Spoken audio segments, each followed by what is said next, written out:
주간을 보내면서 새벽 기도도 해야 되고 또 수요예배도 나오셔야 되고 늘 우리는 예배를 통해서 우리의 믿음을 증명하려고 하지만 우리의 연약함은 하나님 앞에 늘 감출 수가 없습니다.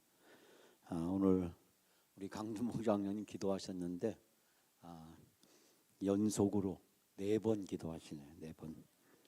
내일 새벽까지 기도하시면 이제 4번 기도하시는데 선교사역위원회 기도하시고 주일날 순서가 돼서 기도하시고 여전도회 기도하시고 사교구 기도하시고 어떻게 욕심이 많으신지 모르겠어요.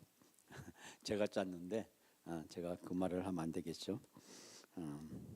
우리 십자가는 예기치 않은 방향에서 다가오고 십자가는 피할 수 없는 막다른 골목에 우리를 가로막고 있는 것을 발견하게 됩니다. 우리가 원하지 않지만 그러나 우리가 주어진 사명 때문에 해야 될 일이 참 많은 것을 발견하게 됩니다. 어느 교회학교의 고난주간에 있었던 일이랍니다. 교회학교 설교 시간에 전사님이 매번 이 고난주간을 맞이해서 아이들에게 예수님의 고난을 설명해도 아이들이 잘 현실감 있게 받아들이지 못해서 올해 고난주간에는 정말 예수님의 고난의 체험을 보여주기 위해서 실제로 십자가의 형틀을 만들고 굵은 못을 준비하고 큰 망치를 준비했다고 합니다. 그리고 이제 설교가 시작되자마자 예수님이 십자가에 달리신 그 모습을 보여주기 위해서 그 십자가에다가 망치를 가지고 큰 대못을 꽝꽝꽝 박기 시작했답니다. 그 망치 소리가 얼마나 크게 들렸는지 섬뜩할 정도로 망치를 가지고 못을 박았다. 아이들이 조용하게 숙연한 듯 그 모습을 바라다보고 있었는데 전사님 어린이들에게 더 생동감을 느끼게 하기 위해서 망치로 더 세게 박았답니다. 그러면서 어린이 여러분, 십자가에 못 박혀 죽으신 예수님은 얼마나 아팠을까요? 그날따라 이 전사님 오바해가지고 눈물까지 흘려가면서 아무 죄가 없으신 예수님이 우리를 위해서 십자가에 이 못을 박을 때 얼마나 아팠을까? 손바닥을 아이들에게 보여주면서 이 손바닥에 이 못이 박힌다면 우리는 얼마나 아플까? 라고 이야기를 하자 한 유치부 교회학교 어린이에게 물었답니다. 예수님 십자가에 누가 못을 박았지? 그랬더니 그 아이가 아무 말도 안 하더라는 겁니다. 그러자 이 전사님 생각했답니다. 이 어린이는 정말 예수님의 고통을 느끼고 체험한 어린이구나 라고 생각하고 그 어린이에게 또 물었답니다. 괜찮아, 전사님한테 말해봐. 계속 말을 하니까 그 아이가 말을 못하고 있었습니다. 그러자 이 전사님 더욱더 그 아이에게 괜찮아, 말해봐 또 이야기를 하자 그 아이가 울먹이기 시작했습니다. 그러자 이 전사님 갑자기 세상에 얼마나 감동을 받았으면 이렇게 눈물까지 흘리겠는가 라고 이야기하면서 그 어린아이에게 더욱더 다그치듯이 얘기했답니다.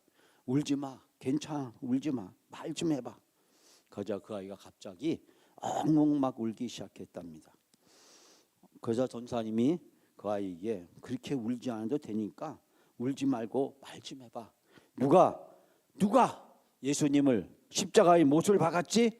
라고 그 아이에게 이야기하자 그 아이가 엉엉 울다가 이렇게 말했답니다. 전도사님요 그랬답니다. 여러분, 우리가 예수님의 십자가의 고난을 어떻게 느낄 수 있을까요? 이 가상치료는 예수님의 마지막 천국으로 향해 가시는 7개의 징검다리다라고 제가 말씀을 드렸습니다. 예수님이 마지막 그 장면들을 7장면의 스냅 사진들처럼 우리로 하여금 생생하게 그 예수님의 마지막 고난의 여정의 행적을 우리에게 가슴 깊게 다가오게 합니다. 오늘 새벽에도 잠깐 말씀드렸지만 이 예수님의 가상치료는 전반부의 첫 번째 말씀, 두 번째 말씀, 이 세 번째 말씀은 그 주제가 용서에 대한 말씀이었습니다. 첫 번째 말씀, 지난 주일 낮예배 때 함께 말씀드렸던 것처럼 아버지 저들을 사하여 주옵소서. 박해자를 위한 용서의 기도입니다. 자기를 십자가에 못 박는 그 박해자들을 향한 예수님의 용서의 기도입니다. 그러나 이 기도는 바로 모든 사람에 대한 용서의 기도입니다. 하나님 앞에 나가는 모든 사람이 그 죄라고 하는 장애 때문에 나갈 수 없는데, 주님은 그 용서의 기도를 통해서 모든 사람이 하나님 앞에 나갈 수 있는 길을 활짝 열어주십니다. 두 번째 예수님이 하신 말씀은 회개한 강도에 대한 구원의 약속이었습니다. 오늘 내가 나와 함께 낙원에 있으리라. 그러나 여러분, 이 약속은 바로 이 강도를 용서한 것입니다. 십자가상에서 죽음이 임박한 그 순간에도 주님께서는 그 강도의 죄를 용서해 주셨습니다. 그리고 세 번째 말씀은 바로 어머니와 제자를 향한 말씀이었습니다. 여자여 보소서 아들이니다. 보라 내 어머니다. 요한에게 하셨던 말씀입니다. 저는 자식으로서 어머니에 대한 예수님의 마지막 마음, 자식이 부모보다 먼저 세상을 떠나는 것, 그 부모를 끝까지 모시지 못한 불충에 대한 어머니에게 용서를 비는 마음이 담겨져 있다라고 생각이 듭니다. 첫 번째, 두 번째, 이 세 번째 말씀은 바로 용서였습니다. 예수님의 기도는, 예수님의 십자가는 바로 용서였습니다. 용서를 통해서 인간과 하나님 사이에 다리를 놓고 예수님은 구속 사역을 완성하십니다. 하나님께서 예수 그리스도를 이 세상에 보내시고 십자가에 못 박혀 죽게 하신 것은 우리의 죄를 용서하기 위한 것이었습니다. 그러므로 첫 번째, 두 번째, 세 번째를 통해서 예수님은 하나님과의 관계에서, 그리고 사람들과의 관계에서, 그리고 부모와 그리고 제자와의 관계에서 용서의 구체적인 마지막 모습을 우리에게 보여주십니다. 용서는 죄의 문제를 해결하고 하나님 앞에 나가는 문을 활짝 열어줍니다. 이 용서를 통해서 이제 모든 사람은 하나님 앞에 나올 수가 있게 되었고, 죄사함을 받을 수 있게 되었고, 하나님의 자녀가 될 수 있었고, 영생을 소망할 수 있게 된 것입니다. 그리고 네 번째, 오늘 새벽에 나눴던 말씀, 바로 십자가상에서 예수님은 부르짖습니다. 엘리 엘리 라마 사박다니, 나의 하나님 나의 하나님 어찌하여 나를 버리시나이까. 우리와 똑같은 인성을 가졌던 예수님이 인간으로서의 마지막 종말을 선언하고 계십니다. 그리고 오늘 저녁 우리에게 주시는 이 다섯 번째의 말씀은 육체적인 예수님의 고통과 아픔을 표현하고 부르짖고 있습니다. 7마디 말씀 중에서 예수님이 자기 자신에 대해서 고백한 것은 바로 이 다섯 번째가 유일합니다. 오늘 예수님은 내가 목마르다라고 말씀을 하십니다. 그리고 여섯 번째, 다 이루었다고 말씀하시고, 일곱 번째, 아버지 내 영혼을 아버지 손에 부탁한다고 이야기합니다. 전반부가 용서였다면 예수님의 말씀의 후반부는 바로 사명의 완수였습니다. 이 땅에 오셔서 하나님의 아들로 자기에게 주어진 인류 구원의 사명을 이제 온전히 다 이루었음을 예수님은 고백하고 있습니다.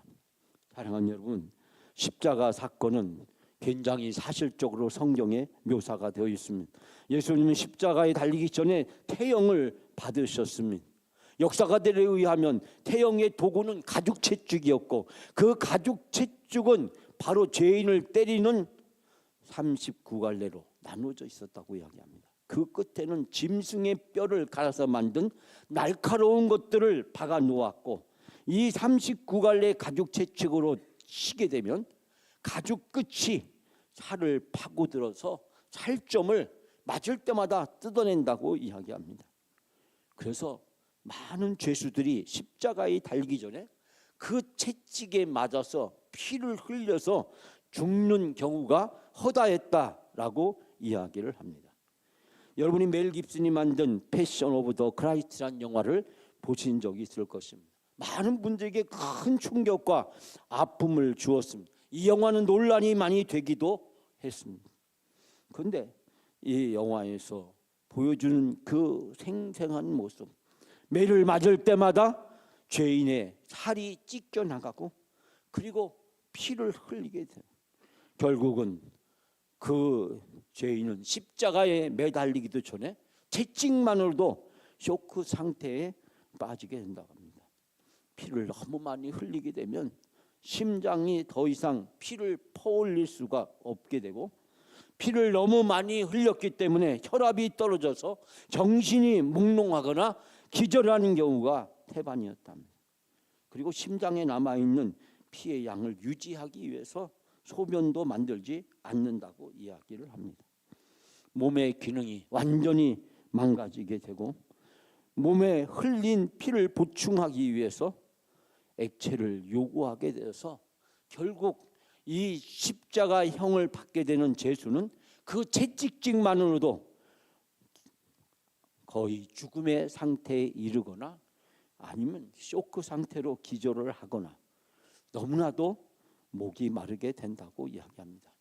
엄청나게 많은 피를 흘렸기 때문에 생명의 위독한 상태에 접어들게 되었고, 마지막 단계에서 일어나는 목이 너무 마르. 그래서 예수님은 오늘 본문의 말씀에 내가 목마르다라고 이야기합니다. 이 말씀은 채찍으로 예수님이 얼마나 큰 고통을 받으셨는지, 그리고 얼마나 피를 많이 흘렸는지를 우리로 하여금 생각해 볼 수 있도록 도와주고 있습니다. 피를 너무 많이 흘려서 기진맥진하신, 그리고 이제 모든 것을 다 내려놓는 예수님의 그 마지막 순간의 정점에서 예수님은 목이 마르시다라고 말씀합니다. 사랑하는 여러분, 그날 십자가에 무슨 일이 있었을까요? 우리가 그 십자가 상에서 무슨 일이 있었는지 다시 찾아가 보도록 하겠습니다. 첫 번째, 예수님은 십자가에서 성경의 예언을 성취하셨습니다.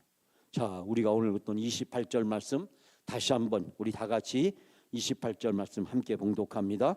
그 후에 예수께서 모든 일이 이미 이루어진 줄 아시고 성경을 응하게 하사 이르시되 내가 목마르다 하시니. 아멘. 그때 예수께서 모든 일이 이루어졌음을 아시고 성경 말씀을 이루려고, 성경 말씀을 이루시려고 목마르다라고 말씀하셨다는 것입니다. 여러분, 성경 말씀을 이루시기 위해서 예수님은 목마르다라고 말씀하고 계십니다. 즉 예수님은 단순히 갈증 때문에 이 말씀을 한 것이 아니라는 사실을 발견하게 됩니다. 시편에 보면 예수님께서는 그들이 쓸개를 나의 음식물로 주며 목마를 때 초를 마시게 하였사오니라고 말씀하고 있는데, 이 말씀이 십자가상에서 그대로 이루어졌음을 우리는 발견하게 됩니다. 고통스러운 마지막 순간에도 자기의 안위보다도 하나님의 말씀이 온전히 이루어지는 것을 우선하고 있는 것을 발견하게 됩니다. 마지막까지, 끝까지 자기의 생명이 다하는 그 순간까지도 하나님의 말씀을 이루기 위해서 몸부림을 쳤던 이 예수님의 순종을 발견하게 됩니다. 끝까지 하나님 말씀 앞에서 그 하나님의 말씀을 이루고 그 말씀에 순종하시는 예수님, 예수님의 순종에는 제한이 없고 끝이 없고 한계가 없다는 사실을 우리는 여기에서 발견하게 됩니다. 하나님의 뜻에 철저히 순종하시는 예수 그리스도, 그래서 아버지의 뜻대로 모든 것이 이루어지기를 간절히 기도하면서 자기의 뜻을 내려놓는 예수님의 기도와 신앙을 우리는 여기서 다시 한번 발견하게 됩니다. 마지막까지 끝까지 내가 할 수 있는 모든 것을 다해서 하나님 말씀을 순종하려고 했던 그 예수님의 순종, 십자가는 바로 생명을 건 목숨을 내놓는 예수님의 순종이었음을 발견하게 됩니다. 사랑하는 여러분, 그 순종이 여러분과 저를 구원하였고 하나님의 자녀가 되게 해주었고 우리에게 영생의 소망을 주신 줄 믿습니다. 주님이 순종했던 그 순종을 따라가는 우리의 삶이 여러분의 신앙의 여정이 되시기를 주님의 이름으로 축복합니다. 두 번째, 예수님은 한 인간으로서 겪으신 고통을 우리에게 보여주고 있습니다. 오늘 28절 말씀에 이 모든 일이 이루어진 줄 아시고 그때서야 비로소 내가 목마르다라고 예수님은 말씀하십니다.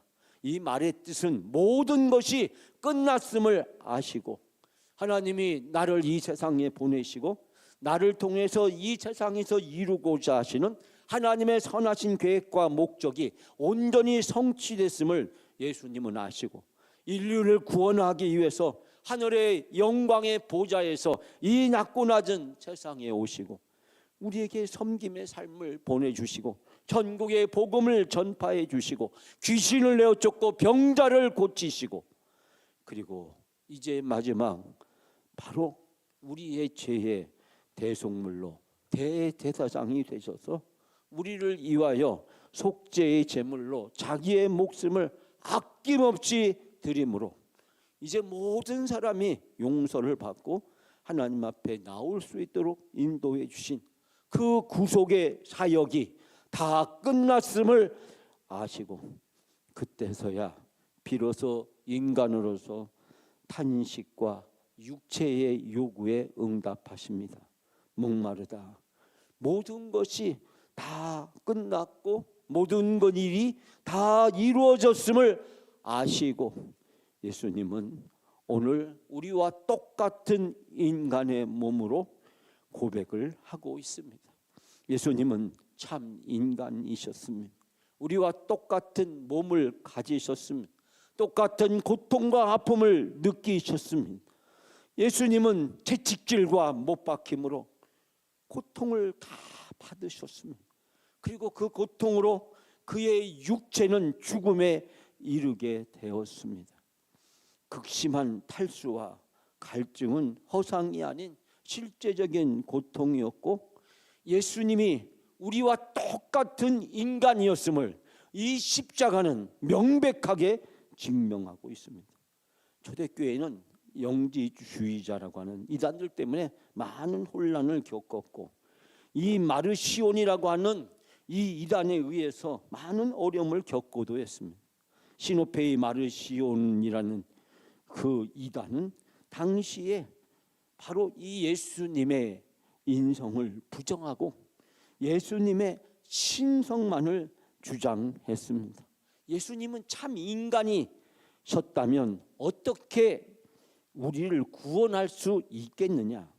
신은 인간의 육체를 입을 수 없다라고 주장하면서 구약의 하나님이 율법과 정의를 강조하는 심판의 신은 열등한 신이고 신약의 하나님은 자비와 사랑의 선한 하나님이기 때문에 온전한 신이라고 이야기하면서 철저한 이혼론에 기반해서 인간의 인성을 부정하면서 오직 완벽한 것은 온전한 것은 바로 신성밖에 없다라고 주장했습니다.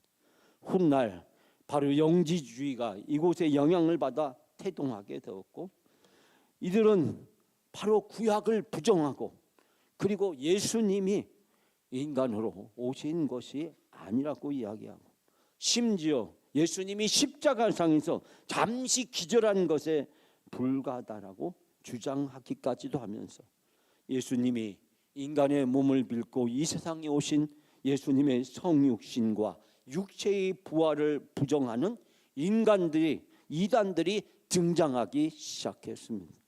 그런데 오늘 이 십자가상에서 예수님이 보여주신 모습은, 예수님은 우리와 똑같은 인간이었음을 바로 우리에게 적나라하게 보여주고 있습니다. 십자가상에서 우리와 똑같은 인간으로 고통과 아픔을 겪으시고, 그리고 생명을 다하기까지 사명을 감당하시고 하나님께 순종하시고 인류 구원의 위대한 문을 활짝 열어주신 예수 그리스도, 참 인간이었고 참 하나님이셨던 예수님의 모습은 초대교회 많은 성도들에게 이단을 물리치고 건강한 신앙을 갖도록 도와주었습니다. 십자가상에서 이처럼 생생하게 우리의 인간의 모습으로 죽어가신 그 예수 그리스도, 바로 하나님의 아들이었음을 초대교회 성도들은 고백하면서 모든 이단들을 물리치고 박해와 환난을 견디면서 신앙의 길에 끝까지 순종할 수 있었습니다. 최근에 저는 1세기 전후에 초대교회에 무슨 일이 있었는가를 집중적으로 공부를 하고 책을 읽는 기회가 있었습니다.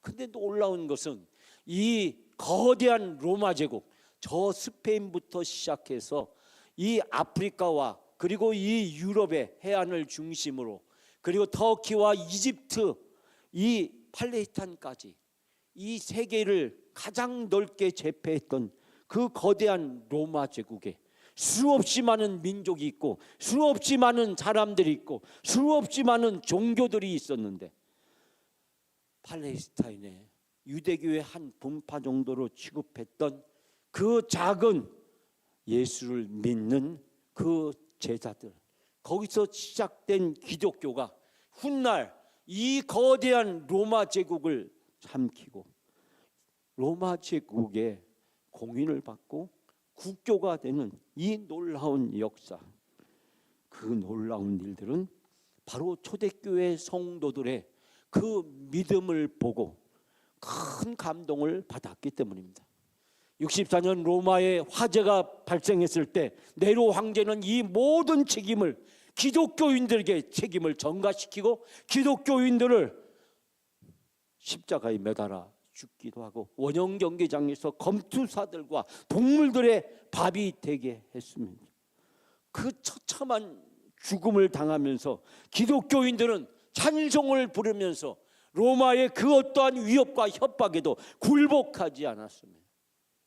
네로는 기독교인들을 핍박하고 협박하기 위해서 로마의 거리마다 기독교인들을 십자가처럼 매달고, 그리고 그 발바닥에 횃불을 피워서 고통 속에서 죽어가게 하고 맹수들의 밥이 되게 하고 검투사의 칼날에 기독교인들의 목숨을 빼앗기만 하면 기독교인들이 자기의 황제의 권력 앞에서 무릎을 꿇을 거라고 생각했는데, 기독교인들은 누구 하나도 로마 황제의 칼날에 굴복하지 않았습니다.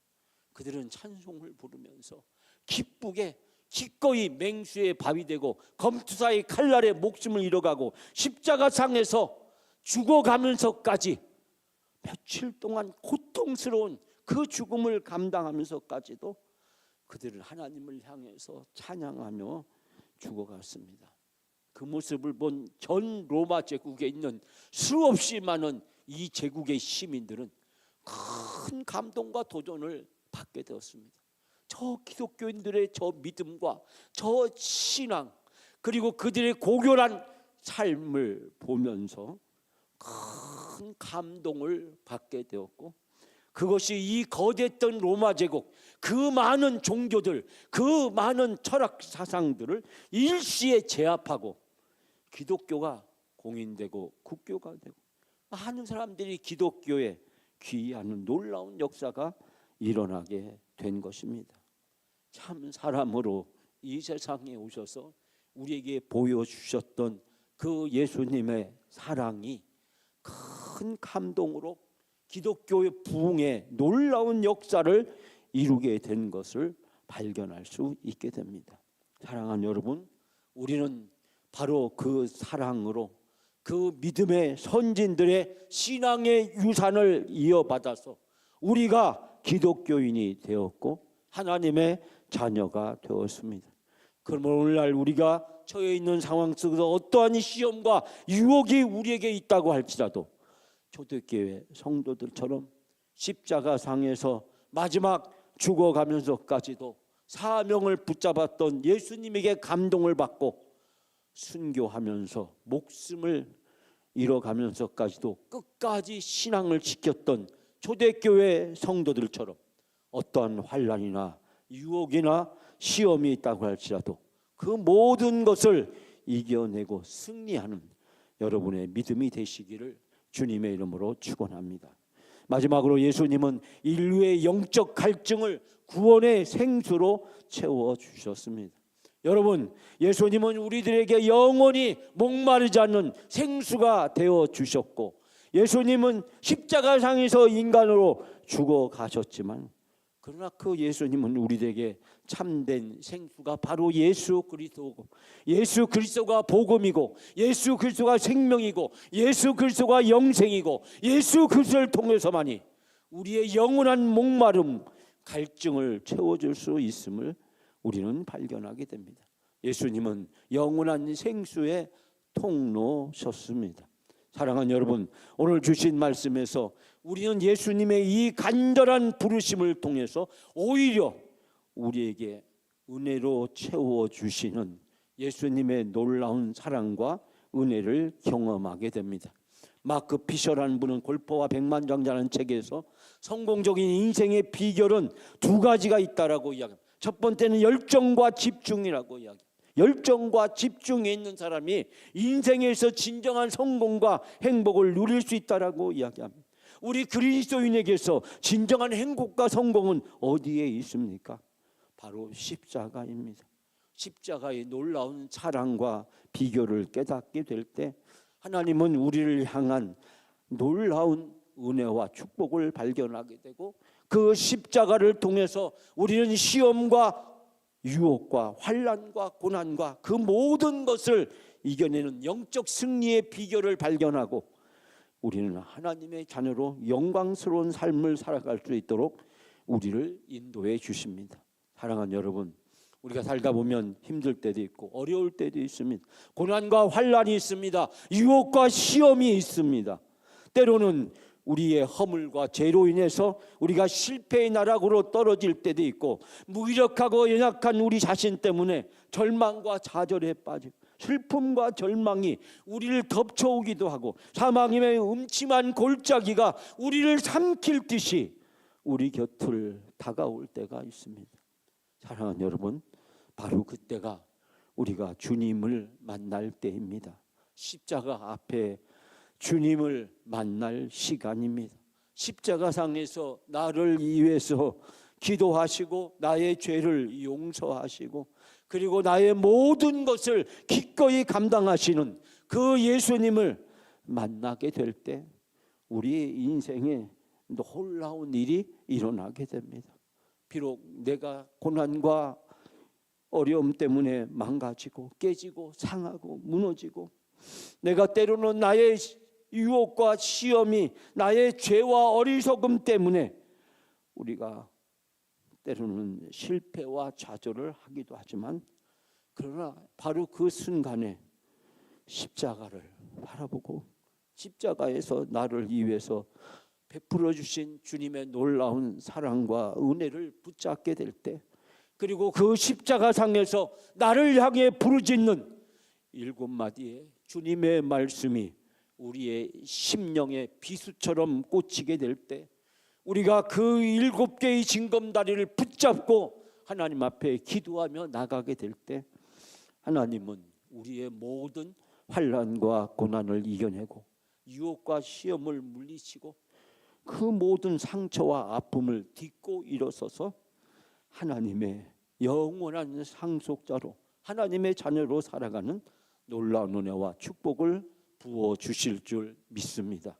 사랑하는 여러분, 지금은 바로 주님을 만날 때입니다. 십자가 앞에서 나를 위해 부르짖는 주님, 그리고 나의 모든 것들을 채워주시는 주님을 만날 시간입니다.